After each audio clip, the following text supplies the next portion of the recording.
Hello students, last ક્લાસમાં આપણે Louis dot સ્ટ્રક્ચરના કેટલાક એક્ઝામ્પલ જોઈ ગયા. મેં તમને સ્ટ્રક્ચર આપી દીધા હતા. આઈ હોપ તમે એ સ્ટ્રક્ચરની ડ્રો કરી લીધા હશે.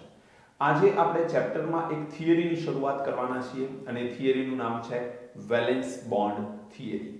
મેં મોકલેલી પીડીએફની તમે ધ્યાનથી જોઈ હશે તો એની અંદર તમને Kossel Louis approach, Kossel Louis અભિગમ એવી એક થિયરી મળશે, જેની મેં ઓલરેડી વાત કરી દીધી છે.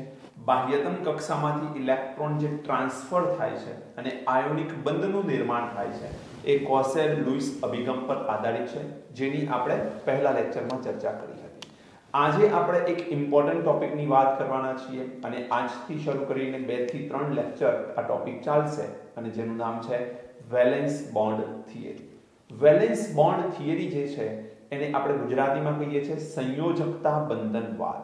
ખૂબ ઇમ્પોર્ટન્ટ ટોપિક છે. આ ટોપિકને સમજવું ખૂબ જરૂરી છે.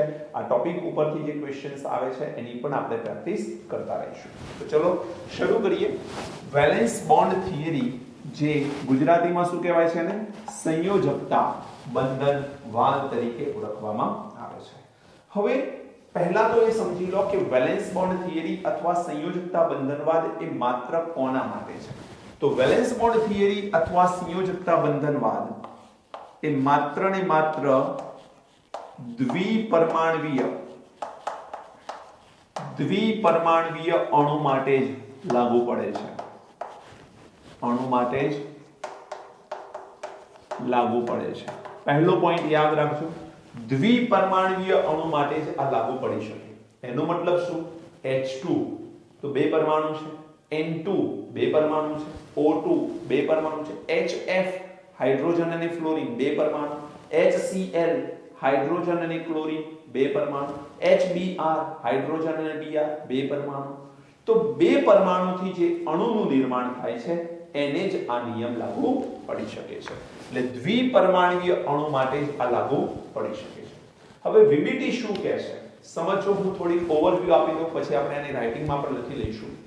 VBT એટલે કે વેલેન્સ બોન્ડ થિયરી, સંયોજકતા બંધનવાદને આપણે ખૂબ પ્યારથી VBT કહીશું. એટલે VBT જ્યારે પણ હું બોલું એટલે સમજવાનું કે આ થિયરીની વાત ચાલે છે. VBT શું કહે છે કે બંધ બનાવવા માટે માત્ર બાહ્યતમ કક્ષાના ઇલેક્ટ્રોન જ ઉપયોગમાં લેવાતા હોય છે.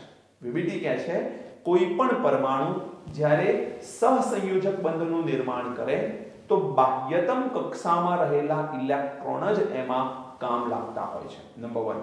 બીજો પોઈન્ટ એ શું કહે છે કે બાહ્યતમ કક્ષામાં પણ માત્ર અયુગ્મિત ઇલેક્ટ્રોન હોય એ ઇલેક્ટ્રોન જ કામ લાગે છે. આ શું કહેવાનો મતલબ શું? અયુગ્મિત ઇલેક્ટ્રોન એટલે એક કક્ષકમાં કેટલા ઇલેક્ટ્રોન રહી શકે? 2 વિરુદ્ધ સ્પિન સાથે, એક ઉપરની એક નીચેની, જેને આપણે ક્લોકવાઇઝ અને એન્ટી ક્લોકવાઇઝ એટલે કે સમઘડી અને વિષમઘડી સ્પિન કહીએ છીએ. તો જે 2 દિશામાં અથવા તો સમઘડી અને વિષમઘડી એવી 2 ઇલેક્ટ્રોનની સ્પિન એક કક્ષકમાં આવેલી હોય તો એને યુગ્મિત ઇલેક્ટ્રોન કહેવાય. પણ એક જ કક્ષકમાં એક જ ઇલેક્ટ્રોન હોય તો એને અયુગ્મિત ઇલેક્ટ્રોન કહેવાય. અને VBT કહે છે કે એક કક્ષકમાં એક જ ઇલેક્ટ્રોન હોય, મતલબ અયુગ્મિત ઇલેક્ટ્રોન હોય તો જ તે હંમેશા બંધ બનાવવામાં ભાગ લેશે. એટલે પહેલો પોઈન્ટ માત્ર બાહ્યતમ કક્ષા, બાહ્યતમ કક્ષાને આપણે કહીશું સંયોજકતા કક્ષા. તો માત્ર સંયોજકતા કક્ષા જ કામ લાગે છે બંધ બનાવવા માટે. અને બીજું, સંયોજકતા કક્ષામાં પણ જેમાં અયુગ્મિત ઇલેક્ટ્રોન આવેલા છે, જેમાં અયુગ્મિત ઇલેક્ટ્રોન આવેલા છે એ જ ઉપયોગમાં લઈ શકાય છે. ક્લિયર છે બેટા? ખબર પડી ગઈ વાતમાં? ત્રીજો પોઈન્ટ, જ્યારે આવી 2 કક્ષકો એકબીજાની નજીક આવશે. કેવી 2 કક્ષકો બેટા? જેની અયુગ્મિત ઇલેક્ટ્રોન ધરાવે છે. સંયોજકતા કક્ષામાં અયુગ્મિત ઇલેક્ટ્રોન આવેલા હોય એવી 2 કક્ષકો એકબીજાની નજીક આવે અને પરિણામે બંને એકબીજામાં ઇલેક્ટ્રોનની ભાગીદારી કરી સહસંયોજક બંધનું નિર્માણ કરે છે. બોલો ખબર પડી કે નહીં? 3 પોઈન્ટની વાત કરી મેં. સંયોજકતા કક્ષાના ઇલેક્ટ્રોન જ બંધ બનાવવામાં ભાગ લે છે. બીજો પોઈન્ટ લીધો મેં, અયુગ્મિત ઇલેક્ટ્રોન જ બંધ બનાવવામાં ભાગ લે છે. અને ત્રીજો, આ 2 પરમાણુ એકબીજાની નજીક આવશે જેની અંદર બાહ્યતમ કક્ષામાં અયુગ્મિત ઇલેક્ટ્રોન આવેલા છે. તેઓ એકબીજા સાથે ઇલેક્ટ્રોનની ભાગીદારી કરશે અને બંધનું નિર્માણ કરશે. ક્લિયર છે? તો હું બોલી ગયો એટલું સરળ પણ નથી, આખી પ્રોસેસ આપણે સમજીશું એટલે તમને ખ્યાલ આવશે કે આમાં પણ ધ્યાન તો રાખવું પડે છે. ચલો જોઈએ. દ્વિપરમાણુય અણુ માટે જ આ લાગુ પડે છે, પોઈન્ટ નંબર 1. હવે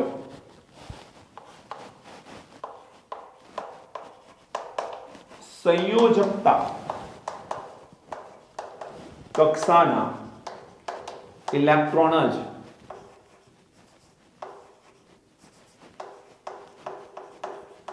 સહસંયોજક બંધ બનાવવા માટે જવાબદાર છે. સંયોજકતા કક્ષાના જે ઇલેક્ટ્રોન છે એ જ બંધ બનાવવા માટે જવાબદાર છે. ત્રીજો અને મહત્વનો મુદ્દો, સંયોજકતા કક્ષામાં પણ માત્ર કોણ? તો સંયોજકતા કક્ષામાં રહેલા અયુગ્મિત ઇલેક્ટ્રોન, કેવા ઇલેક્ટ્રોન બેટા? અયુગ્મિત ઇલેક્ટ્રોન જ બંધ બનાવવા માટે જવાબદાર છે. એટલે સંયોજકતા કક્ષાના ઇલેક્ટ્રોન બંધ બનાવવા માટે જવાબદાર, વાત સાચી. અને સાથે સાથે એવું કીધું કે જે અયુગ્મિત ઇલેક્ટ્રોન છે એ જ જવાબદાર. હવે યુગ્મિત અને અયુગ્મિતની વાત સમજી લો. આ એક કક્ષક છે અને આ પણ એક કક્ષક છે. હવે એક કક્ષકમાં બેટા વધુમાં વધુ કેટલા ઇલેક્ટ્રોન આવી શકે? 2. જો હું 2 ઇલેક્ટ્રોન મૂકી દઉં વિરુદ્ધ સ્પિન સાથે, 2 ઇલેક્ટ્રોન મૂકી દઉં વિરુદ્ધ સ્પિન સાથે, તો આ કન્ડિશનને યુગ્મિત ઇલેક્ટ્રોન કહીએ છીએ. શું કહીએ છીએ? યુગ્મિત ઇલેક્ટ્રોન. પરંતુ આ કક્ષકમાં હું એક જ ઇલેક્ટ્રોન મૂકું. શું મૂકું? એક જ ઇલેક્ટ્રોન. તો આને આપણે કહીશું અયુગ્મિત ઇલેક્ટ્રોન. અને સંયોજકતા બંધનવાદ એટલે કે વીબીટી એમ કહે છે કે આ અયુગ્મિત ઇલેક્ટ્રોન હોય એ જ જવાબદાર છે બંધ બનાવવા માટે. યુગ્મિત ઇલેક્ટ્રોન બંધ બનાવવા માટે જવાબદાર નથી. બોલો, ખબર પડે છે કે નહીં? તો આપણે હવે અયુગ્મિત ઇલેક્ટ્રોનને ધ્યાનમાં લેવા પડે. હવે એ પહેલા હવે જે હું પ્રોસેસ તમને સમજાવવા જઈ રહ્યો છું એ પ્રોસેસને સમજતા પહેલા આપણે એક પોઈન્ટ સમજી લઈએ. અટ્રેક્શન એટલે કે આકર્ષણ અને અપાકર્ષણનો મુદ્દો સમજવાનો છે. આકર્ષણ એક એવા ફોર્સ છે, જો આકર્ષણ પણ એક પ્રકારનું બળ છે અને અપાકર્ષણ પણ એક પ્રકારનું બળ જ છે. પણ જે આકર્ષણ છે એ આકર્ષણ કેવા પ્રકારનું બળ છે? તો લોંગ રેન્જ ફોર્સ છે. લોંગ રેન્જ ફોર્સ છે મતલબ ખૂબ મોટા અંતર સુધી પ્રવર્તે છે. આકર્ષણ જે છે એ ખૂબ મોટા અંતર સુધી પ્રવર્તતું હોય છે. જ્યારે આપણે અપાકર્ષણની વાત કરીએ તો અપાકર્ષણ ખૂબ નાના અંતર સુધી પ્રવર્તે છે. ધ્યાન રાખજો દીકરા, નાના અંતર સુધી પ્રવર્તે એ અપાકર્ષણ, મોટા અંતર સુધી પ્રવર્તે એ આકર્ષણ છે. હવે આને સમજવાનો પ્રયત્ન કરીએ. ધારો કે તમારી પાસે આ એક પરમાણુ છે, આ એની બાહ્યતમ કક્ષા છે, આ એ પરમાણુનું કેન્દ્ર છે. હવે અહીં જે પરમાણુ છે માની લો કે આ પરમાણુનો અહીં શું આવેલો છે? ઇલેક્ટ્રોન, જેને મેં EA નામ આપ્યું છે. આ પરમાણુને આપણે એ પરમાણુ નામ આપી દઈએ તો આનું ન્યુક્લિયસ એને Na નામ આપી દઈએ. ન્યુક્લિયસ મતલબ કેન્દ્ર. તો આ પરમાણુનું કેન્દ્ર છે Na અને આ પરમાણુનો ઇલેક્ટ્રોન છે EA. ત્યારબાદ અહીં એક બીજો પરમાણુ છે એવું માની લઈએ. આ એક બીજો પરમાણુ છે. અહીંયા તમારી પાસે બીજું એક કેન્દ્ર છે. આ બીજો પરમાણુ એ B છે એટલે એના કેન્દ્રને NB તરીકે ઓળખીશું. ન્યુક્લિયસ ઓફ B કહીશું. શું કહીશું? Nucleus of B. હવે માનો કે અહીં એનો ઇલેક્ટ્રોન આવેલો છે EB. હવે તમને ખબર છે કે પરમાણુનું એના કેન્દ્રનું એના ઇલેક્ટ્રોન ઉપર આકર્ષણ તો હોય જ છે. તો અહીંયા પણ આ કેન્દ્રનું પોતાના ઇલેક્ટ્રોન પર તો આકર્ષણ હોય, એ તો બટ નેચર છે. ખ્યાલ આવે છે કે પોતાના ઇલેક્ટ્રોન પર પોતાના કેન્દ્રનું આકર્ષણ હોય એ તો બાય ડિફોલ્ટ છે. પરંતુ આ જે પરમાણુનું કેન્દ્ર છે મતલબ કે B પરમાણુનું કેન્દ્ર છે એ પરમાણુના ઇલેક્ટ્રોનને પણ પોતાની તરફ આકર્ષી શકે. કેમ? બીકોઝ ખૂબ મોટા અંતર સુધી પ્રવર્તતા હોય છે આકર્ષણ બળ, અને મોટા અંતર સુધી જ્યારે આકર્ષણ બળ પ્રવર્તે તો બી પરમાણુનું કેન્દ્ર એ પરમાણુના ઇલેક્ટ્રોનને પોતાની તરફ આકર્ષી શકે છે. સિમિલરલી એ પરમાણુનું કેન્દ્ર બી પરમાણુના ઇલેક્ટ્રોનને આકર્ષી શકે છે. તો આ જે છે એ આકર્ષણ બળ છે બેટા. શું છે? આકર્ષણ બળ. આ આકર્ષણ તો હતું જ પહેલેથી, પરંતુ એક નવું આકર્ષણ બળ અહીંયા આપણને જોવા મળ્યું. તો અહીં હું વાત કરું આકર્ષણ બળ, તો કયા કયા આકર્ષણ બળ જોવા મળે આપણને? આકર્ષણ બળ અહીં આપણને જોવા મળે છે Na મતલબ A ના ન્યુક્લિયસનું B ના ઇલેક્ટ્રોન પર, એટલે Na નું EB સાથે અને NB નું EA સાથે, NB નું EA સાથે. હું વાત કરી રહ્યો છું માત્ર ન્યૂ આકર્ષણ બળ. ઓલ્ડ એટ્રેક્શન ફોર્સ તો ઓલરેડી હતા, Na નું EA પર, NB નું EB પર, એ તો પહેલેથી હતા જ. એના ઉપરાંત નવા બે આકર્ષણ બળ આપણને જોવા મળે. આ આકર્ષણ બળ ઉપરાંત અપાકર્ષણ પણ આમાં જોવા મળે છે બેટા. અપાકર્ષણ બળ શરૂઆતથી હશે નહીં, પણ જેમ જેમ પરમાણુઓ નજીક આવશે એમ અપાકર્ષણ બળ જોવા મળશે. કેમ? કારણ કે નજીક આવે પછી જ અપાકર્ષણ બળ લાગે, કારણ કે ખૂબ નાના અંતર સુધી તે પ્રવર્તતા હોય છે. એનો મતલબ એ થયો કે બે કેન્દ્રો વચ્ચે અપાકર્ષણ બળ લાગી શકે, બે ઇલેક્ટ્રોન વચ્ચે અપાકર્ષણ બળ લાગી શકે બેટા.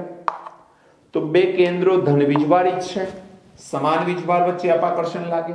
બે ઇલેક્ટ્રોન ઋણ વીજભારિત છે, સમાન વીજભાર વચ્ચે અપાકર્ષણ લાગે.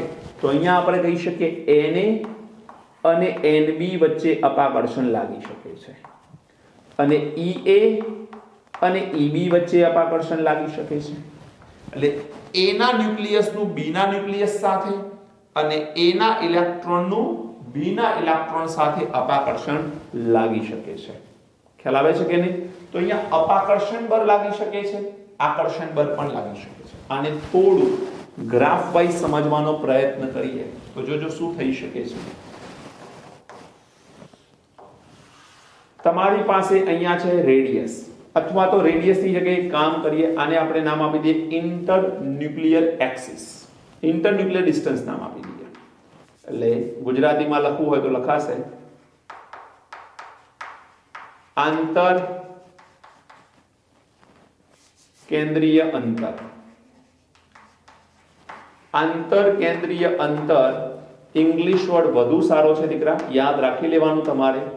Inter nuclear axis, inter nuclear distance. Axis તો આ છે, આ એક્સ એક્સિસ છે. હવે આ રીતે આમ જશો એટલે અંતર વધે છે. આ છે પોટેન્શિયલ એનર્જી, જેને કહેવાય સ્થિતિજ ઊર્જા. ગુજરાતીમાં શું કહીશું આને? સ્થિતિજ ઊર્જા કહેવામાં આવે છે. આ છે સ્થિતિજ ઊર્જા. ઉપર જતા પોટેન્શિયલ એનર્જી શું થાય? વધે છે. ચલો, આ લાઈન છે પોટેન્શિયલ એનર્જીની. સમજવાનો પ્રયત્ન કરજો દીકરા. તમારા દિમાગમાં એક પિક્ચર તો બિલકુલ ક્લિયર હોવું જોઈએ કે કોઈ પણ પરમાણુની સ્થિરતા ત્યારે જ વધારે, કોઈ પણ અણુની સ્થિરતા પણ ત્યારે જ વધારે જ્યારે એની પોટેન્શિયલ એનર્જી મિનિમમ હોય.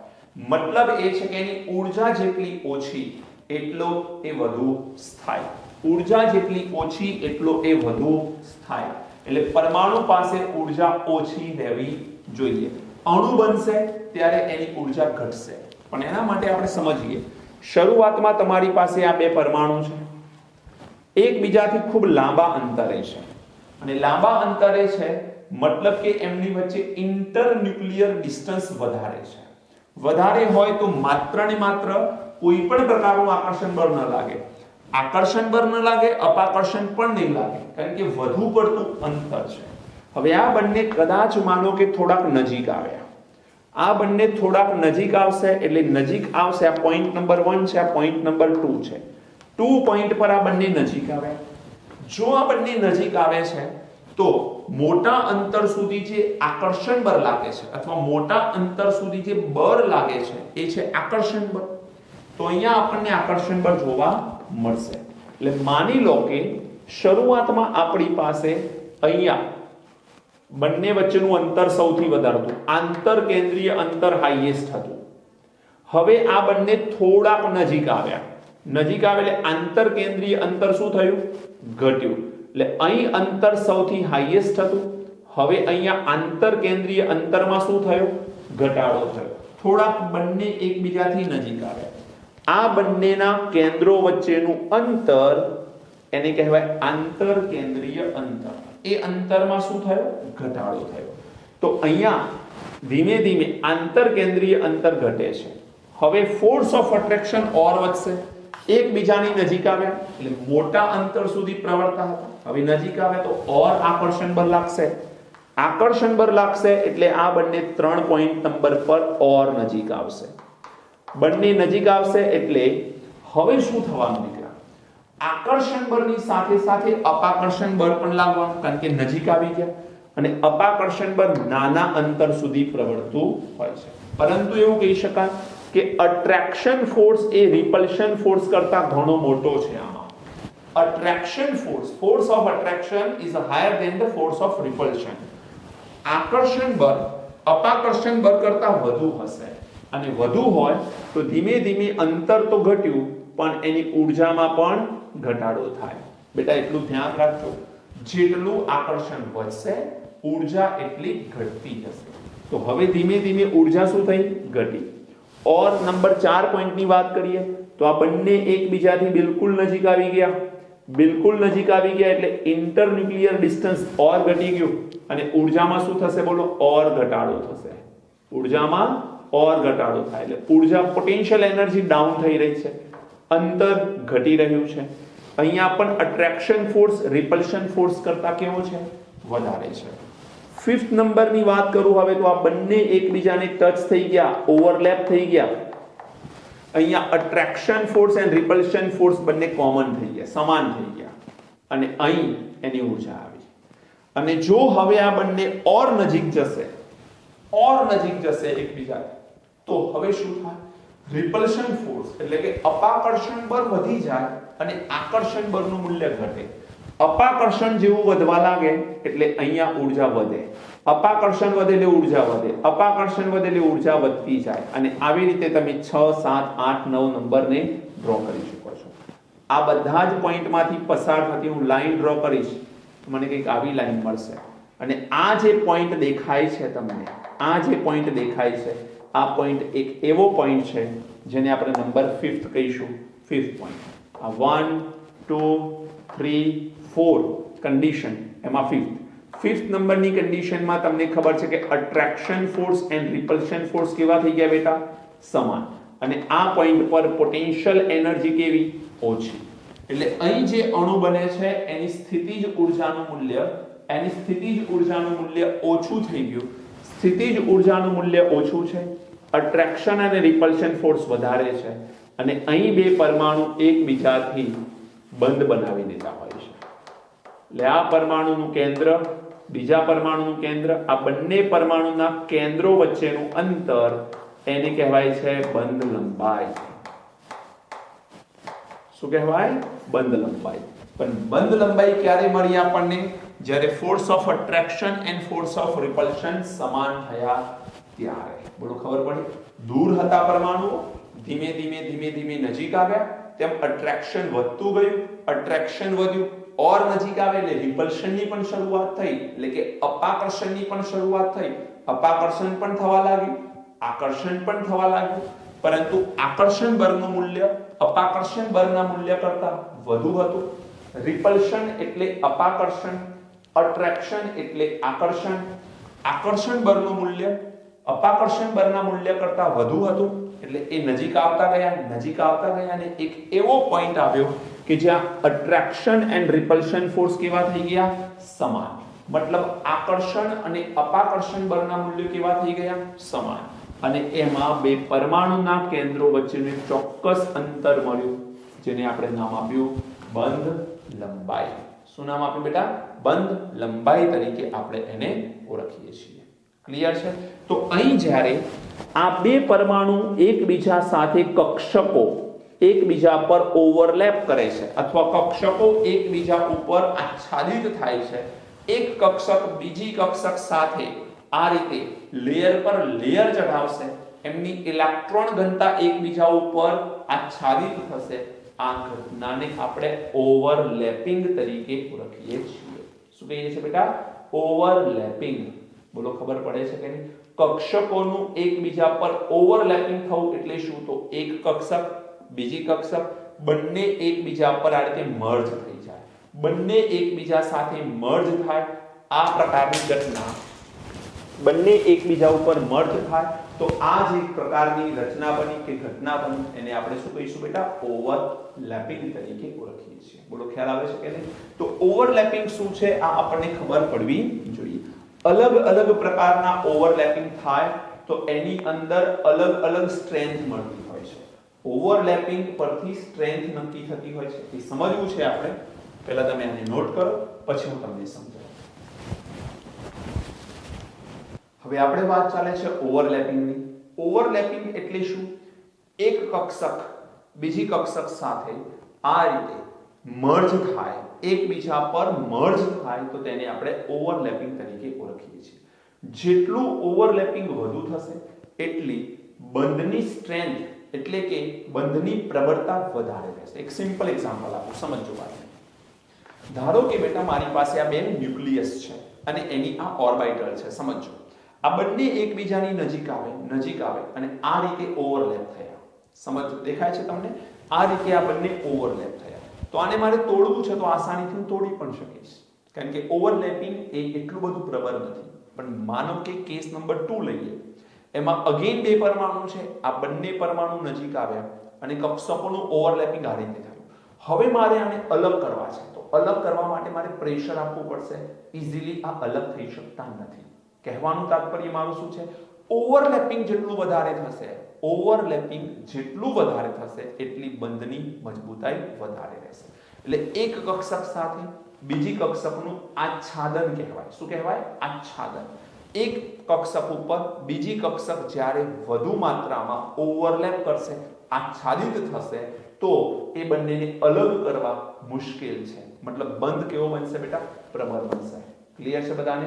એટલે બંધની પ્રબળતા પાછળ જવાબદાર કારણ કોણ છે? ઓવરલેપિંગ. આચ્છાદન જેટલું વધારે થશે, કક્ષકનું ઓવરલેપિંગ જેટલું વધારે થશે એટલો બંધ પ્રબળ રહેશે. તો અહીંયા એ જ વાત કરીશું આપણે હવે, કે સિમ્પલ લેંગ્વેજમાં લખું છું, ધ્યાન રાખજો. સહસંયોજક બંધની પ્રબળતા, સહસંયોજક બંધની પ્રબળતા જે છે એ સમપ્રમાણમાં છે. કોના સમપ્રમાણમાં છે બેટા? કોની સાથે સમપ્રમાણતાનો સંબંધ હશે? બોલો. Extent of overlapping. Extent of overlapping મતલબ ઓવરલેપિંગના પ્રમાણ પર. ઓવરલેપિંગનું પ્રમાણ એટલે આચ્છાદનનું પ્રમાણ અથવા કક્ષકોની આચ્છાદિત થવાના પ્રમાણ પર. એટલે અહીંયા આપણે લખીશું કક્ષકોનું શું છે? આચ્છાદિત થવાનું પ્રમાણ. ઇંગ્લિશ વર્ડ મને વધારે સારો લાગે છે, એ છે એક્સટેન્ટ ઓફ ઓવરલેપિંગ. ઓવરલેપિંગ થવાનું પ્રમાણ કેટલું છે? જેટલું વધુ માત્રામાં તે ઓવરલેપ કરશે, આ એક છે. જેટલો વધુ ઓવરલેપ, એક આટલું ઓવરલેપ કરે નાનું તો એ ઝડપથી તૂટી જાય, વધુ ઓવરલેપ કરશે તો એ વધારે સારો બંધ બનાવી શકશે. બોલો ખ્યાલ આવે છે કે નહીં? ક્લિયર છે બધાને? હવે આપણે જે વાત કરવાની છે એ આવશે એક્સટેન્ટ ઓફ ઓવરલેપિંગ વિશે. તો એક્સટેન્ટ ઓફ ઓવરલેપિંગ મતલબ ઓવરલેપિંગ વધારે થશે કે ઓછું, એનો આધાર બે વાતો પર રહેલો છે, એની ચર્ચા કરીએ. તો હવે આવે છે કે કક્ષકોના આચ્છાદિત થવાનું પ્રમાણ અથવા એકબીજા પર ઓવરલેપ થવાનું પ્રમાણ શાના પર આધારિત છે? તો અહીંયા આવશે એક્સટેન્ટ ઓફ ઓવરલેપિંગ.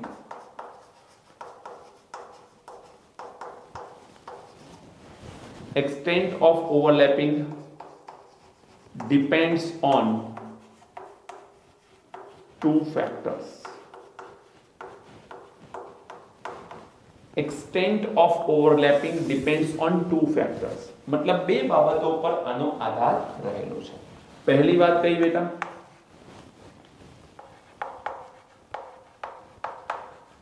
કક્ષકના પ્રકાર અને આકાર. પ્રકાર બદલાશે એટલે આકાર બદલાઈ જવાનો છે. અને બીજા નંબરમાં આવે છે ઓવરલેપિંગ નો પ્રકાર, મતલબ ટાઈપ ઓફ ઓવરલેપિંગ. આચ્છાદિત થવાનો અથવા આચ્છાદન થવાનો પ્રકાર. ઇંગ્લિશ વર્ડ બેટા વધુ યોગ્ય છે. Type of overlapping. Type of overlapping. Okay, આ બે વાતો. એમાંથી સૌથી પહેલા આપણે કક્ષકોના પ્રકાર અને આકાર વિશે વાત કરીએ તો આમ તો મારી દ્રષ્ટિએ એમાં કોઈ મગજમારી છે નહીં. કેમ?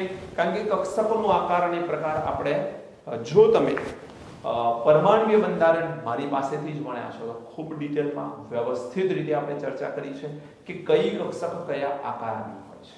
ખ્યાલ છે બધાને? સૌથી પહેલા આપણે વાત કરીએ એસ કક્ષક. હવે એસ કક્ષકનો આકાર કેવો હોય છે બેટા? એસ કક્ષક એ ગોળ હોય છે કે નહીં? હવે જો એસ કક્ષકો ગોળ છે, દડા જેવી છે, દડો વિચારો તમે, તો એ ચારે બાજુ દડો છે, મતલબ ચારે બાજુથી એ 3 ડાયમેન્શન રચના ધરાવે છે. એ એસ કક્ષકનો આકાર છે. પી કેવા પ્રકારનો આકાર ધરાવે? ડમ્બલ શેપ ધરાવતી હોય છે. ડમ્બેલ આકાર પી કક્ષકનો હોય છે. ડી કક્ષક એ ડબલ ડમ્બેલ હોય છે. 2 ડમ્બેલ હોય છે. એ અલગ અલગ પ્રકાર પ્રમાણે ડમ્બેલ આપણે અલગ અલગ ડ્રો કરતા હોઈએ છીએ. હવે બેટા અહીંયા વાત છે કે કક્ષકના પ્રકાર અને આકાર એમાં ખાસ કરીને અહીંયા સિગ્મા બંધ એટલે કે સિંગલ બોન્ડની વાત થવાની છે. સિગ્મા પાઈ શું છે આવશે આગળ જતા, પણ સિંગલ બોન્ડ એટલે કે એક બંધ બનતો હોય એવી પ્રણાલીની વાત થવાની છે. તો એમાં એસ અને પી કક્ષકો જવાબદાર હોય છે. માનો કે તમારી પાસે આ કોઈ એસ કક્ષક છે અને એસ કક્ષકનો આકાર કેવો હોય બેટા? ગોળ. આ સર્કલ નથી, સમજો, આ વર્તુળ નથી, આ દડો છે. વર્તુળ અને દડામાં બહુ મોટો ફરક છે. વર્તુળ એટલે ખાલી રાઉન્ડ, દડો એટલે બધી બાજુમાં ફેલાયેલો છે, ચારે બાજુ આ રીતે ફેલાયેલો હોય એને આપણે દડો કહીશું. તો આમાં એક ઇલેક્ટ્રોન આવેલો છે, માની લો આ કયો છે બેટા? એસ કક્ષક છે. એસ કક્ષકમાં શું આવેલું છે બેટા? એક ઇલેક્ટ્રોન આવેલો છે. અહીંયા પી કક્ષકની વાત કરીએ તો આ પી કક્ષક છે બેટા, ડમ્બેલ શેપ ધરાવે, સૌને ખબર છે. અને આમાં પણ એક ઇલેક્ટ્રોન આવેલો છે. કેમ એક ઇલેક્ટ્રોન લઉં છું? વિમિતિની શરૂઆત યાદ કરો. શું શીખવાડ્યું તમને મેં કીધું કે એક કક્ષક બાહ્યતમ કક્ષા હોય એ જ ભાગ લેશે પહેલા, અને બીજું એમાં અયુગ્મિત ઇલેક્ટ્રોન હોવો જોઈએ. હવે અયુગ્મિતનો મતલબ શું છે? એક ઇલેક્ટ્રોન હોય તો જ એ ભાગ લઈ શકે. તો આ કક્ષકને આપણે શું કહીશું? પી કક્ષક તરીકે ઓળખીશું. ઓકે, હવે આપણી પાસે એસ કક્ષક અને પી કક્ષક બે કક્ષકો છે. મને એ જવાબ આપો કે એસ કક્ષક જે છે એ એની ઇલેક્ટ્રોન ઘનતા બધી દિશામાં ફેલાયેલી હશે કે નહીં ફેલાયેલી હોય? ઇલેક્ટ્રોન ઘનતા બધી જ દિશામાં ફેલાયેલી હશે કે નહીં ફેલાયેલી હોય? ફેલાયેલી હશે. કેમ? કારણ કે દડો છે. ચલો હું એક દડો દેખાડું તમને જેનાથી તમને વધારે ખ્યાલ આવશે. હવે જો એસ કક્ષક છે, માની લો કે આ એક એસ કક્ષક છે, એક બોલ છે. હવે આનું અંદરની તરફ મધ્યમાં એક સેન્ટર હશે, ન્યુક્લિયસ હશે. આની ફરતે બધી જ દિશામાં શું ફેલાયેલા છે? ઇલેક્ટ્રોન ફેલાયેલા છે. ઉપર નીચે બધી જ દિશામાં ફરતે ઇલેક્ટ્રોન ઘનતા ફેલાયેલી છે. એટલે અહીં ઇલેક્ટ્રોન સાઈડમાં હશે, બિલકુલ. આગળની તરફ ઇલેક્ટ્રોન ઘનતા હશે, આ તરફ ઇલેક્ટ્રોન ઘનતા હશે, પાછળની તરફ પણ ઇલેક્ટ્રોન ઘનતા હશે. હવે માનો કે હું અહીંયાથી આને અટ્રેક્ટ કરવાનો પ્રયત્ન કરું, આ એસ કક્ષકને આ બીજા ન્યુક્લિયસ વડે, બીજા કેન્દ્ર વડે અટ્રેક્ટ કરવાનો પ્રયત્ન કરું, આકર્ષિત કરવાનો પ્રયત્ન કરું, તો આ આકર્ષિત થશે. પણ એક જ બાજુની ઇલેક્ટ્રોન ઘનતા એની તરફ આકર્ષિત થશે. આગળ પાછળ કે સાઈડમાં જે છે એ તો એઝ ઇટ ઇઝ છે. એટલે એક જ તરફની ઇલેક્ટ્રોન ઘનતા ખેંચાશે અને બંધનું નિર્માણ કરશે. શું આ બંધ આ બાજુથી બની શકે? બની શકે. ઉપરથી બની શકે, સાઈડમાંથી બની શકે, અહીંથી બની શકે, નીચેથી બની શકે. મતલબ એસ કક્ષક સાથે બંધ કોઈ પણ દિશાથી તમે બનાવી શકો છો. અને જ્યારે એસ કક્ષક સાથે તમે કોઈ પણ દિશાએથી બંધ બનાવી શકો છો તો એસ કક્ષકને બેટા આપણે શું નામ આપીશું? Non directional. નોન ડાયરેક્શનલ નો મતલબ શું થાય છે? અદિશ છે. આ કોઈ ચોક્કસ દિશામાંથી જ બંધ બનાવશે એવું નથી. ગમે તે દિશામાંથી એસ કક્ષક પોતે બંધ બનાવી શકતી હોય છે. ક્લિયર છે? ખ્યાલ આવે છે કે નહીં? હવે માનો કે બેટા આ તો વાત થઈ S કક્ષકની. હું વાત કરું P કક્ષકની. માનો કે આ P કક્ષક છે. હવે P કક્ષક છે, આ ડમ્બેલ છે, તો આ ડમ્બેલ છે એવું માની લઈએ આપણે. હવે આ જે ડમ્બેલ છે એ જો આ રીતે છે તો બંધ અહીંથી જ બનશે અથવા અહીંથી જ બનશે. ક્યારે બંધ અહીંથી બની શકશે નહીં. મતલબ આ એક ચોક્કસ દિશામાંથી જ બંધ બનાવશે. એનો ડમ્બેલ જે શેપમાં હશે, જે દિશામાં હશે, એક્ઝેક્ટલી એ દિશામાંથી બંધ બનશે તો જ બંધનું નિર્માણ થશે. આ દિશામાંથી હું કક્ષક આપીશ તો બંધનું નિર્માણ નહીં થાય. કહેવા એ માંગુ છું કે આ બેટા P કક્ષક છે અને અહીંયા હું હવે S સાથે આને બંધ બનાવવા માટે S ને આ બાજુથી મૂકીશ તો શું બંધ બનશે? નહીં બને. મારે શું કરવું પડે? ઉપરથી S કક્ષક આપવી પડે તો અહીંયા બંધનું નિર્માણ થઈ શકે. એટલે જે દિશામાં P કક્ષક છે એ દિશામાં જ તે બંધનું નિર્માણ કરશે. કહેવા એ માંગુ છું P કક્ષક ચોક્કસ દિશામાંથી જ બંધ બનાવે છે. S કક્ષકને બંધ બનાવવા માટે કોઈ ચોક્કસ દિશાની જરૂરત રહેતી નથી. બોલો ખ્યાલ આવે છે કે નહીં? તો તમારા દિમાગમાં એટલું રહેવું જોઈએ કે આપણે બંધ બનાવવો છે, એમાં S કક્ષક હશે તો કોઈ પણ દિશામાંથી બંધ બને છે. એટલે આ S કક્ષકને આપણે શું નામ આપીશું? આ અદિશ છે. અદિશને કહેવાય નોન ડાયરેક્શનલ. અને P કક્ષકની વાત કરું તો P કક્ષક એ ચોક્કસ દિશામાંથી બંધ બનાવે છે માટે તે સદિશ છે તેવું કહેવાય. ચલો નેક્સ્ટ. હવે મને એ જવાબ આપો કે S કક્ષક જે હતી આ S કક્ષક, આ S કક્ષકને હું અહીંયાથી આકર્ષિત કરું છું તો એક જ બાજુની ઇલેક્ટ્રોન ઘનતા એની તરફ અટ્રેક્ટ થાય છે. બાકીની દિશાના ઇલેક્ટ્રોન અથવા ઇલેક્ટ્રોન ઘનતા એની તરફ અટ્રેક્ટ થતી નથી. મતલબ આ એટલું સારું અટ્રેક્શન નહીં થઈ શકે. જ્યારે આમાં ઉપરની તરફ જ ઇલેક્ટ્રોન છે અને ઉપર બંધ બને તો આ અટ્રેક્શન વધુ થશે. જેટલું આકર્ષણ બેટા વધારે થશે એટલો બંધ વધુ સારો બનશે. તો હું અહીંયા લખી શકું કે અહીં આકર્ષણ કેવું? ઓછું આકર્ષણ જોવા મળશે. અહીં આકર્ષણ કેવું જોવા મળે? વધુ આકર્ષણ જોવા મળશે. P કક્ષક જ્યારે પણ બંધ બનાવશે વધુ આકર્ષણ.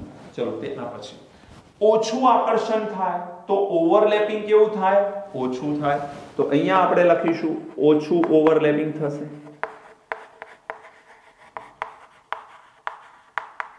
Less overlapping. અહીંયા કેવું ઓવરલેપિંગ થાય?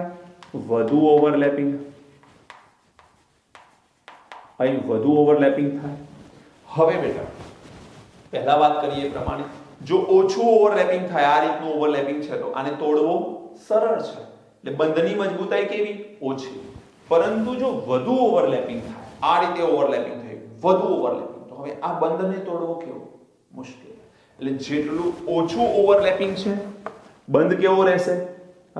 નિર્બળ. એટલે અહીંયા બંધની પ્રબળતા ઓછી એવું લખીશું. બંધ પ્રબળતા કેવી કહેવાશે? ઓછી. અહીં શું આવશે બોલો? બંધ પ્રબળતા કેવી? વધુ. અહીં બંધ પ્રબળતા ઓછી, અહીં બંધ પ્રબળતા વધુ રહેશે. ક્લિયર? તો હવે હું તમને એમ પ્રશ્ન કરું કે S કક્ષક બંધ બનાવતી હોય અને P કક્ષક બંધ બનાવતી હોય તો વધુ સારું મજબૂત બંધ કોણ બનાવે? બિલકુલ સાચું, P કક્ષક. S કક્ષકમાં ઓછું આકર્ષણ બળ છે, ઓછું ઓવરલેપિંગ છે એટલે બંધ પ્રબળતા ઓછી છે. P કક્ષક જ્યારે બંધ બનાવશે તેની બંધ પ્રબળતા કેવી બેટા? વધારે રહેશે. ઓકે? તો S કરતા P કક્ષકનો બંધ વધારે મજબૂત હશે. તો અહીંયા જો હું લખી શકું તો આવું કહેવાય કે P અને P કક્ષક વચ્ચે જે બંધ બને એ વધુ મજબૂત હશે. એના પછી P અને S કક્ષક અથવા S અને P કક્ષક વચ્ચે જે બંધ બને એ મજબૂત હશે, ઓછો થોડો. અને S અને S વચ્ચેનો બંધ એનાથી પણ ઓછો મજબૂત હશે. આ બંધ પ્રબળતાનો ક્રમ છે, યાદ રાખજો. બંધ પ્રબળતાનો ક્રમ છે. સૌથી વધુ સારો બંધ કોણ બનાવે? P અને P કક્ષક વચ્ચે જે બંધ બનશે એ વધુ મજબૂત હશે.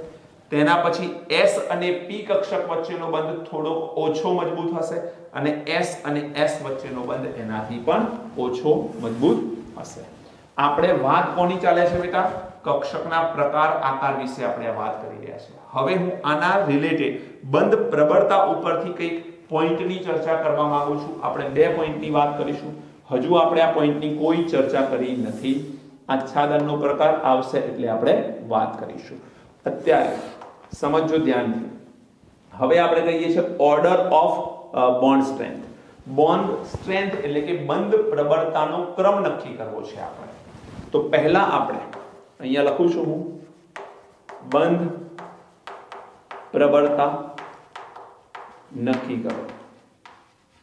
બંધ પ્રબળતા નક્કી કરવી છે. એમાં 2 પોઈન્ટ છે આપણા. એક એ n સમાન હોય ત્યારે. હવે n શું છે બેટા? કોઈ કન્ફ્યુઝન ના હોવું જોઈએ. n સમાન હોય ત્યારે એનો મતલબ શું છે? મુખ્ય ક્વાન્ટમાંક સમાન હોય. આ n ની તમે મુખ્ય ક્વાન્ટમાંક કહો. પીરિયડ નંબર કહી દો. પીરિયડ નંબર એટલે શું બેટા? આવર્ત નંબર. આવર્ત નંબર એ જ મુખ્ય ક્વાન્ટમાંક છે. તો આ n સમાન હોય ત્યારે શું? તો n સમાન હોય ત્યારે બંધ પ્રબળતા નક્કી કરવા માટે ધ્યાન એટલું રાખવાનું, ખાલી એક પોઈન્ટ લખું છું, સમજી લેજો. બંધ પ્રબળતા એ ચલે છે ડાયરેક્શનલ નેચર પર. ડાયરેક્શનલ નેચર એટલે શું? તો આપણને ખબર છે કે આ અદિશ છે અને આ સદિશ છે. જે સદિશ હોય એ ચોક્કસ દિશામાંથી બંધ બનાવે અને ચોક્કસ દિશામાંથી બંધ બનાવે એટલે બંધ કેવો હોય? મજબૂત હોય. તો બંધ પ્રબળતા એ ડાયરેક્ટલી સમપ્રમાણમાં છે અથવા તો સમપ્રમાણમાં હોય છે સદિશ નેચર, સદિશ ગુણધર્મ સાથે. બંધ પ્રબળતા એ સદિશ ગુણધર્મના સમપ્રમાણમાં. જે સદિશ હોય એ વધુ સારો બંધ બનાવશે. જેમ કે ઉદાહરણ આપું છું, સમજો. માનો કે તમારી પાસે 2s અને 2s વચ્ચે બંધ બને છે. 2s અને 2s વચ્ચે બંધ બને છે. માનો કે તમારી પાસે 2s અને 2p વચ્ચે બંધ બને છે અને તમારે 2p અને 2p વચ્ચે બંધ બને છે. મને જવાબ આપો, આમાં મજબૂત બંધ કયો હશે? તો અહીંયા s અને s કક્ષક છે બેટા. n સમાન તો જો n બધામાં 2 છે. આગળનો નંબર બધામાં સમાન હોય ત્યારે જ આ લોજિક કામ કરશે. તો બધામાં n તો સમાન છે. તો s કેવી કક્ષક? અદિશ કે સદિશ? અદિશ. તો એનો બંધ નિર્બળ રહેશે. આમાં એક અદિશ છે, એક સદિશ, તો આના કરતા થોડુંક પ્રબળ, અને આમાં બંને સદિશ છે એટલે ઓર વધારે પ્રબળ. તો બંધની પ્રબળતાનો ક્રમ કંઈક આવો આવશે. યાદ રાખજો, આવા ક્વેશ્ચન્સ, આવા MCQ આવે તો તમને આવડવું જોઈએ. એટલે આ બંધ પ્રબળતાનો ક્રમ છે. શાનો છે દીકરા? બંધ પ્રબળતાનો ક્રમ. અહીંયા લખી દઉં, ચલો. બંધ પ્રબળતાનો ક્રમ. બંધ પ્રબળતા વધે છે. ક્યાંથી? 2s થી 2p 2s અને પછી 2p 2p તરફ બંધ પ્રબળતા વધતી જાય છે. હા, તમારે ધ્યાન એ રાખવાનું, p અને p નો બંધ પ્રબળતાનો ક્રમ વધારે છે, s અને p નો એનાથી ઓછો, અને s અને s નો સૌથી ઓછો. પરંતુ જો હું વાત કરું H2 અણુની, હાઇડ્રોજન અણુની વાત કરીએ, તો હાઇડ્રોજન અણુમાં 2 પરમાણુ છે. બંને કોણ? હાઇડ્રોજન. હવે હાઇડ્રોજન એ 1s કક્ષકમાં ઇલેક્ટ્રોન ધરાવતા હોય. 2 હાઇડ્રોજન છે અહીંયા, બંને 1s માં એક ઇલેક્ટ્રોન ધરાવે. આકાર કેવો હોય બેટા? સ્ફેરિકલ. સ્ફેરિકલ મતલબ ગોળાકાર. આ પરમાણુનું કેન્દ્ર છે અને આ બંને ઓવરલેપિંગ કરે છે. ઓવરલેપિંગ કરે છે મતલબ કે બંને એકબીજા પર આચ્છાદિત થાય છે. હવે આ બંને પરમાણુના કેન્દ્રો વચ્ચેનું શું છે? ઇન્ટર ન્યુક્લિયર ડિસ્ટન્સ, IND કહેવાય આને શોર્ટમાં. શું કહીશું બેટા? ઇન્ટર ન્યુક્લિયર ડિસ્ટન્સ છે. આ ઇન્ટર ન્યુક્લિયર ડિસ્ટન્સ કેવું છે? ઓછું. કેમ? કારણ કે હાઇડ્રોજન એ નાનું કદ ધરાવે છે. હાઇડ્રોજન પરમાણુનું કદ કેવું બેટા? નાનું. કદ નાનું હોય તો ઇન્ટર ન્યુક્લિયર ડિસ્ટન્સ કેવું રહેશે? ઓછું. ઇન્ટર ન્યુક્લિયર ડિસ્ટન્સને તમે બીજું શું નામ આપી શકો? આંતર કેન્દ્રીય અંતર. શું નામ આપી શકો? આંતર કેન્દ્રીય અંતર. તો તમારે ગુજરાતીમાં લખવું હોય તો લખજો આંતર કેન્દ્રીય અંતર ઓછું. હવે અંતર ઓછું હોય તો આકર્ષણ કેવું હોય? અહીંયા વધારે. આકર્ષણ કેવું લાગે બેટા? વધુ. હવે આ બંને કક્ષકો વચ્ચે આકર્ષણ વધારે લાગે તો ઓવરલેપિંગ કેવું થવાનું? વધારે. તો આકર્ષણ વધુ લાગે છે તો અહીંયા લખી શકું ઓવરલેપિંગ કેવું થવાનું? વધારે. ઓવરલેપિંગ વધુ થાય તો બંધ કેવો બને? મજબૂત. તો અહીંયા લખી શકો બંધ પ્રબળ બનશે. તો તમારા ધ્યાન પર એ રહેવું જોઈએ કે ઓર્ડર સાચો, આ ઓર્ડર સાચો, પરંતુ જો S કક્ષકમાં 1s અને 1s વચ્ચે બંધ બને તો એ સૌથી પ્રબળ બંધ હોય છે. યાદ રાખવાનું. એટલે એક નવો ઓર્ડર કહું છું, યાદ રાખજો. 1s અને 1s આવી ગયું તો સૌથી પ્રબળ બંધ 1s અને 1s વચ્ચેનો. પછી p કક્ષક અને p કક્ષક વચ્ચેનો બંધ આવે. 1s અને 1s વચ્ચે સૌથી વધારે પ્રબળતાવાળો બંધ. રીઝન મેં સમજાવી દીધા. કદ નાનું છે હાઇડ્રોજનનું, નાનું કદ હોય એટલે આકર્ષણ કેવું હોય? મજબૂત હોય. બે કેન્દ્રો વચ્ચેનું અંતર ઓછું હશે, આકર્ષણ વધારે છે, ઓવરલેપિંગ વધારે છે અને બંધ મજબૂત છે. તો 1s 1s પછી p અને p, then after p, then after s અને p અને સૌથી પછી s અને s. તો આ ફાઇનલ ઓર્ડર તમારે યાદ રાખવાનું છે. 1s અને 1s વચ્ચેનું આકર્ષણ બળ સૌથી વધારે છે, બાકી બધા s પાછળ છે, s અને p કરતા. પણ 1s અને 1s આવી ગયું તો સૌથી વધુ મજબૂત બંધ કોનો બેટા? 1s અને 1s નો રહેશે. બોલો કરી શકાય કે નહીં આ પોઈન્ટ? તો આ ખૂબ મહત્વનો મુદ્દો છે, યાદ રાખી દેજો. ચલો, આઈ હોપ તમને અહીંયા દેખાશે. એટલે નેક્સ્ટ પોઈન્ટની ચર્ચા કરીએ. અહીંયા n કેવો લીધો? સમાન. હવે મારે અહીંયા b પોઈન્ટની વાત કરવી છે. n જે છે એ અસમાન હોય ત્યારે. n અસમાન હોય ત્યારે શું? મતલબ કે મુખ્ય ક્વોન્ટમ આંકની કિંમત બદલાતી જાય એ વખતે શું? તો એના માટે તમારે એક સૂત્ર જેમ અહીંયા લખ્યું, બંધ પ્રબળતા એ સદિશ ગુણધર્મના સમપ્રમાણમાં છે. એવી જ રીતે n અસમાન હોય ત્યારે બંધ પ્રબળતા ચલે છે 1 અપોન, અહીંયા વ્યસ્ત સંબંધની વાત કરું છું હું. કોના? તો જે ઓવરલેપિંગ કરે છે કક્ષકો એના કદના. તો અહીંયા લખીશું આપણે ઓવરલેપિંગ પામતી કક્ષકોના કદના વ્યસ્ત પ્રમાણમાં છે. ઓવરલેપિંગ પામતી કક્ષકોના કદના વ્યસ્ત પ્રમાણમાં છે. બંધ પ્રબળતા વધારે હશે જ્યારે ઓવરલેપિંગ પામતી કક્ષકોનું કદ ઓછું હશે. એટલે ઓવરલેપિંગ પામતી કક્ષકોનું કદ જો ઓછું હશે તો બંધ પ્રબળતા વધારે હશે. ઉદાહરણ લખીએ, સિમ્પલ ઉદાહરણ આપું છું. માનો કે તમારી પાસે 2p અને 2p લઈ લઈએ. ચલો, પછી 3p અને 3p લઈ લઈએ, 4p અને 4p લઈ લઈએ, 5p અને 5p પણ લઈ શકો. મને જવાબ આપો કે આમાં વધારે મજબૂત બંધ કોણ? એટલું સમજો, 2 નંબરની કક્ષક કરતા 3 નંબરની કક્ષકનું કદ કેવું? મોટું. 3 નંબર કરતા 4 નંબરની કક્ષકનું કદ મોટું. 4 કરતા 5 નંબરની કક્ષકનું કદ મોટું. તો કદ વધતું જશે તો ઓવરલેપિંગ એ વચ્ચે એકબીજા સાથે દૂરી શું થશે? વધશે. એમની વચ્ચેનું અંતર શું થશે? વધશે. અંતર વધશે તો આકર્ષણ ઘટશે. એટલે એવું કહી શકાય કે 2 નંબરમાં જે આકર્ષણ બળ લાગે એવું 3 નંબરમાં ન લાગે, 3 નંબરમાં લાગે એવું 4 નંબરમાં ન લાગે. એટલે ક્રમશઃ ઘટશે. તો અહીંયા બંધ પ્રબળતા કદ કોનું મોટું? 2p નું કે 3p નું? 3p નું. 3p અને 4p માં 4p નું. 4p અને 5p માં 5p નું. તો કોમન સેન્સ છે કે કદ જેટલું મોટું થશે બંધ પ્રબળતા એટલી ઘટતી જશે. તો અહીંયા તમે બંધ પ્રબળતાનો ક્રમ શું આવે? 2p નો સૌથી વધારે, પછી 3p, then after 4p અને પછી 5p પણ લખી શકો. હવે આ જ ઉદાહરણને હું અલગ રીતે કહું તો 2p અને 2p વચ્ચે બંધ બનતો હોય તો કાર્બન અને કાર્બન વચ્ચે બંધ હોય. ઇલેક્ટ્રોન્સના ચેક કરી જુઓ બેટા. ઇલેક્ટ્રોન્સના ચેક કરો. કાર્બન અને કાર્બન વચ્ચે જે બંધ બને છે એ 2p અને 2p કક્ષક વચ્ચે બંધ બને છે. 3p વચ્ચે બંધ બનાવવો હોય તો સિલિકોન અને સિલિકોન, આ જ સમૂહના તત્વો કાર્બન, સિલિકોન, આમાં જર્મેનિયમ. હું 5p ની વાત કરું તો ટીન આવે, 5p ની વાત કરું તો ટીન આવે. તો આ એ જ ઉદાહરણ છે. આને પણ તમે આ રીતે લખી જ શકો છો. કાર્બન કાર્બનનો બંધ વધારે મજબૂત, પછી સિલિકોન સિલિકોન, પછી જર્મેનિયમ જર્મેનિયમ, પછી ટીન અને ટીન. 2p અને 2p વચ્ચે બંધ બને છે એ વધારે મજબૂત છે 3p 3p કરતા. 3p 3p નો બંધ વધુ મજબૂત છે 4p 4p કરતા. એનો બંધ વધુ મજબૂત છે 5p 5p કરતા. એક ઓર એક્ઝામ્પલ આપી દઉં. તમે આટલું નોટ કરો, પછી અહીંયા એક એક્ઝામ્પલ બીજું લખી દો. થઈ ગયું બેટા? ચલો આપણે વાત ચાલે છે n અસમાન હોય એમની કમ્પેરિઝન. n અસમાન જોઈ શકો છો તમે, દેખાતું હશે તમને કે અહીં n અસમાન છે, 2 3 4 5 અલગ અલગ છે.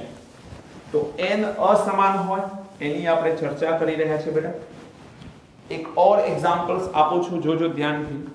માનો કે તમારી પાસે બીજું એક્ઝામ્પલ છે, 2s અને 2p વચ્ચે બંધ બને છે. ઓકે, કોની વચ્ચે? 2s નહીં, આપણે 1s લઈ લઈએ. ચલો પહેલા 1s અને 2p વચ્ચે બંધ બને છે. પછી 1s અને 3p વચ્ચે બંધ બને છે. 1s અને 4p વચ્ચે બંધ બને છે, અને 1s અને 5p વચ્ચે બંધ બને છે. તો અહીંયા જુઓ તમે, 1s તો કોમન છે, પણ 2 3 4 5 2 કરતા 3 નું કદ મોટું હોય, 3 કરતા 4 નું મોટું, 4 કરતા 5 નું મોટું. કદ વધતું જાય, ઓવરલેપિંગ ઘટતું જાય, આકર્ષણ ઘટતું જાય, બંધ નિર્બળ. તો અહીં બંધ પ્રબળતા કંઈક આ રીતે આવશે. આ ક્રમ કોનો કરું છું બેટા? બંધ પ્રબળતાનો ક્રમ.